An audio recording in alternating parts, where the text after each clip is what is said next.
Salt Bae has gone from being the most talked about internet trend to becoming one of the most ridiculed online personalities. The years haven't been kind to this sultan of salt, and it's apparent that the only person tearing him down is himself. In this video, we'll be going over the slow collapse of Salt Bae's steak empire, detailing every astonishing and cringe-worthy moment along the way.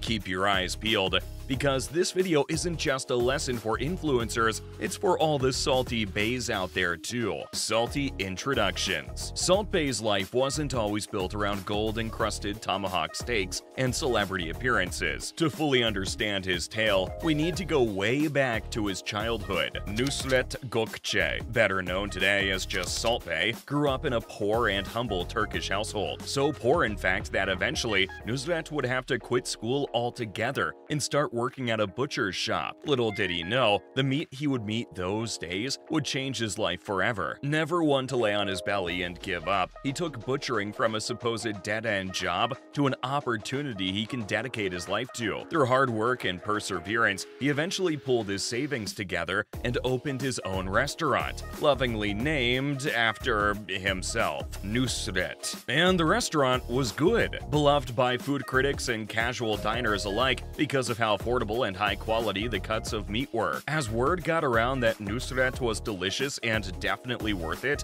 he slowly hiked up the price until it was practically a hotel buffet. Nusret treated his restaurants like a spectacle. He wanted people to keep talking about him, how amazing the food is, how extravagant the presentations were, even how appalling the price points were. It's not uncommon to find Nusret or one of his chefs serving up your food tableside with a dash of salt and flair. All this flair would eventually pay off come 2017 when he would break out into international fame. The Salt Bae takeover. In 2017, Nusret would upload the now iconic Salt Bae video. In this video, Nusret would be chopping up a freshly rested steak and finishing it off with salts, as most chefs do. But this was far more sexy. Wearing a muscle-fit white shirt and sunglasses, he would sprinkle salt from above his arm and have it run down his elbow and onto the steak.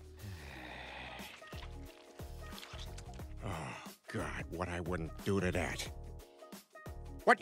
No, it's not even mine! I just clicked on it! This little maneuver was what caught everyone's attention, and Nusret would transform overnight from a successful restaurateur and chef to internet sensation and pop culture icon. Right now, the video has over 16 million views, and Salt Bae took advantage of this newfound popularity immediately. Fame and flair have always been a part of Salt Bae's toolsets, and he was finally being acknowledged for it. With the boom of his internet persona, he began opening up new restaurants everywhere, reaching a high total of 22 restaurants worldwide. Everyone who could afford to eat at Nusret definitely wanted to, but not all of them were in it for the meals. To most, the meal became second to the fact that they were eating the salt from Salt Bae's elbow. It wasn't unusual to enter one of Salt Bae's restaurants and have every one of the guests with their phones out, taking more pictures than they do bites. And Salt Bae was loving every second of the attention, but it seems not all the attention he warranted was positive. Salty business. With all the fame that surrounds Salt Bae, it's no surprise that some skeletons were bound to be shaken out of his closet. This is because, as famous as Salt Bae was as an entertainer and restaurateur, he was a pretty horrible boss and businessman. Just a few months ago, a few ex-employees of Salt Bae came out to reveal the horrible working conditions behind all the glitz and glamour of Nusret, even going so far as to describe their work culture as the Hunger Games. Staff were fired on the spot, mid-shift, and out of nowhere. Oftentimes, his reason for firing you would be something so minuscule as him just not liking you on a gut feeling. This environment forced everyone to fear for their livelihoods in case Salt Bae was in a bad mood. Not only did he unethically fire a few employees, he would also continually harass and berate them during work hours, enforcing a hyper-masculine culture that was racially, sexually, and even physically discriminating. In fact, some female employees were told to wear more revealing dresses as part of their uniform, in a disgusting attempt to sell more than just one type of meat. After all this harassment and strict enforcement of labor, they were sure to get a hefty amount of tips, right? Well, Salt Bae says no. Multiple employees have actually filed legal complaints against Salt Bae because of his tendency to skim tips for himself and leave barely anything for his employees. Salt Bae was clearly trying to macho his way through life, but eventually life would catch up with him and force him to humble himself. Banned from the World Cup. The stage was set. Argentina and France were set to battle it out in the final leg of the 2022 World Cup. Now, the World Cup might be one of, if not the most prestigious sports event that any athlete can enjoy being a part of. Whether you were a fan of Argentina or a fan of France, regardless of the outcome, the battle was gonna be epic. The final battle between Argentina and France lived up to the hopes of everyone, with Argentina coming out on top as the better team,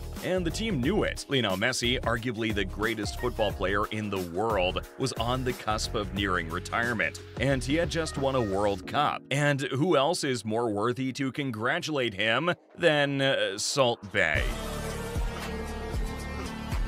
Salt Bae somehow found himself on the football field amidst a crowd of cheering teammates, and he decided to make the win about himself. Multiple videos surfaced online of him almost harassing Lionel Messi, grabbing him by the arm just for a photo op. What's worse is this isn't even the worst thing he did that day. In absolutely disgusting fashion, he could be seen taking the much-coveted FIFA World Cup trophy from deserving players and parading it around as his own, taking pictures with it and even kissing it. This abuse of power and the overflowing masculine urge to make the World Cup win about himself was enough for events like the US Open and even Rolling Loud Music Festival to ban him from any future events. If you think this would have discouraged the egotistic monster that is Salt Bae, then you'd be wrong. Well-seasoned ego. Egotistic, self-centered, and borderline sociopath are the best words to describe who Salt Bae is. Amidst all the bad publicity, amidst all of the criticism, he still powers through with a smile on his face because he sees any publicity as good publicity. Take, for example, the complaints that his restaurants were overpriced. Multiple customers have been absolutely appalled by how overpriced the menu items are, and some have even gone online to complain and criticize this. One such complaint went viral in 2021, showing a total bill of 1,812 European pounds for a single night at Salt Bae's restaurants. Menu items include $14 corn, $13 Red Bulls, and $10 Coke Lights. To you, this may seem like a call-out by your customers so that you can serve them better, but to Salt Bae, this is nothing more than free advertising. And it's because of this high price point that influencers and celebrities love going to Salt Bae's. Salt Bae today. Salt Bae's approach to criticism and complaints have been the same as ever. He simply does not care. That I'm very sorry and I apologize for the inconvenience of me not giving a fuck what you think.